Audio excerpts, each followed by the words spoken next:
I remember sitting down in a conference room and watching this purple and blue FPS game on console and scratching my head and saying, was this really going to be it? Was this going to be the thing that defined Xbox?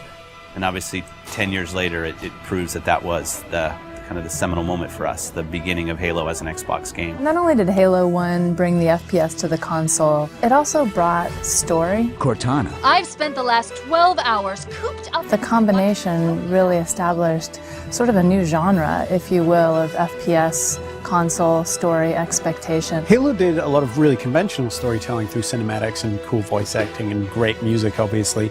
But I think some of the storytelling that happens in Halo that's most inspiring to me is the storytelling that happens through the environment in the sandbox. While you were hit with all this great fiction that you could really kind of delve into and try to understand more about, at the same time you could just pick it up and play. All of that kind of came together to make a game that had not necessarily was completely different than what previous shooters had done, but got all of its individual formulas so excellently perfect. You had this incredible first-person shooter experience that I don't think anyone had ever even come close to before it. Halo was the beginning of me playing console games with my friends, and that's still how I always think about it.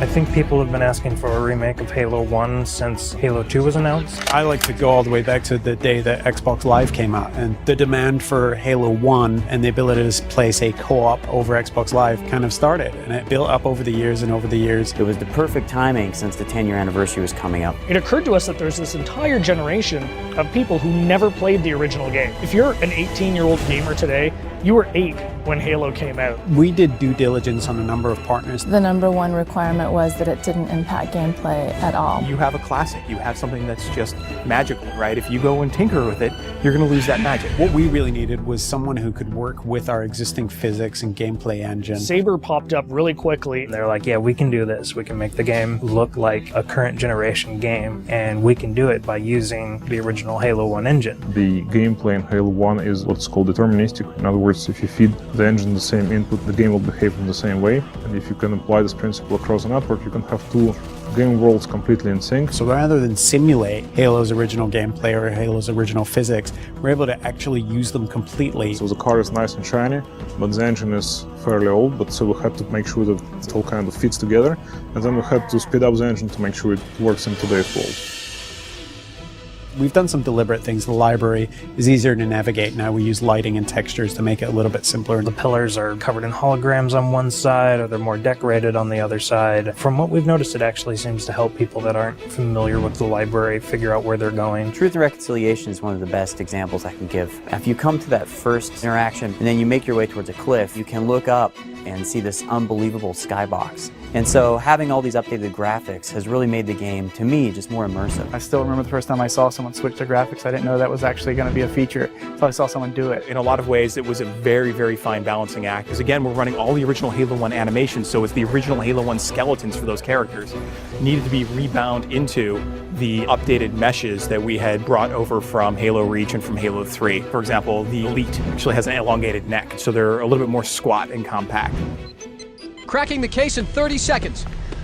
Welcome back, sir. We'll have you battle ready stat. Master Chief's iconic, and he has to look like a hero, and he has to look just right. Chief's armor was a tough process. We went back and forth on that for a long time. Originally, we were using Mark V armor that's built in the multiplayer component of Reach. We just kept coming back, and it just didn't look like Master Chief. The first stuff we put out around E3, I think the forum reaction was instantly, Chief looks wrong, his visor's too big, the color's all wrong. Some people thought we were doing it intentionally as a retro. If you saw the original Chief from like 1999 era, he had a really tall, very matte reflective helmet. It actually looked similar to that. The thing about this group working on this project is that we are very, very passionate about getting this right. We iterated on that probably 6-7 months before we finally got a final Chief's armor that I think looks awesome. One of the number one asks that we had for a Halo remake was we want co-op over live. The original Halo 1 campaign experience had already been designed for cooperative play.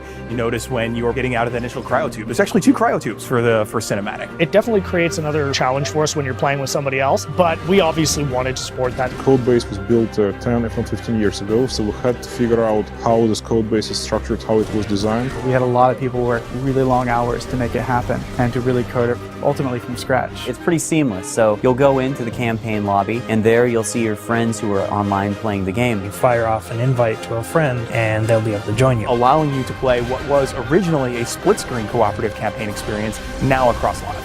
Skull On. Classically, skulls in Halo tend to affect behavior, which means the AI needs to support those behavioral changes. How do we create something that alters gameplay? Well, one of our fundamental tenets is keeping gameplay the same. Skulls are one of the tools we're giving the player that if they do want to change their gameplay experience a little bit, they can do it. Benefit to this is that most of these skulls are brand new. You've never seen them before, you never played them. Like Malfunction, where random HUD elements disappear whenever you respawn. Boom is a skull that increases the radius of explosions, making explosions more dangerous both for the Covenant and for the player. That in combination with something like Grunt Funeral means that you become very afraid of grunts. We must continue. This way, please. There are a few features that got into the game that turned out better than we expected, and 3D is probably the number one. It was unexpected, it was a bonus, and I don't see 3D very well, but it really worked for me. So for some reason it just pops in Halo in a way that it doesn't in other games or even movies. Yeah, I'd say the feature that surprised me the most was Connect. So we've got a number of voice commands throughout the course of the game. Things like grenade, reload. At a point during the game when you're playing, you can say analyze, and this mode comes up where you can almost capture items. So you move your cursor over, say, an elite or a grunt, and in the library, you can go in there and see the things you've captured, move the model around in 3D, and it gives you a bit of a breakdown and explanation of what those characters are.